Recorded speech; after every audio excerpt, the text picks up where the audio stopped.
ქუთაისში ავტომშენებლის ქუჩაზე ავარია მოხდა. BMW X5-ის მარკის ავტომობილი ჯერ ბორდიულზე ავარდა, შემდეგ კი ბოძს დაეჯახა და კულტურის ცენტრში შევარდა. მანქანაში ორი მამაკაცი იჯდა, ორივე მათგანი სასწრაფო დახმარებამ საავადმყოფოში გადაიყვანა. მძიმე მდგომარეობაშია მძღოლი, რომელმაც ჭრილობები კისრის არეში მიიღო. როგორც თვითმხილველები აცხადებენ, ავარია სავარაუდოდ სიჩქარის გადაჭარბებას მოჰყვა. მათი განმარტებით დაზარალებულები ალკოჰოლის ზემოქმედების ქვეშ იმყოფებოდნენ. სვეტლი არ არის, მაგრამ თვითონ მძღოლი თუ გადარჩა არ ვიცი არა. პირველად სტოლბას დაეტაკაო და შემდეგ დაეტაკა მაგენ ოფისს. ალბათ სწრაფად მოდიოდა ალბათ. მეტი არაფერი არ მეც.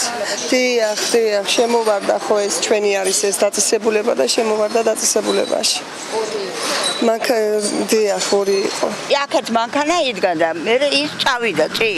და ტოლბას დაედაკა. შემდეგ რა ვიცი, ბიჭი თავი ქონია გაყრილი იქანა სტეკლებში გადავარდნილა და მე იყვანეს და რა ვიცი.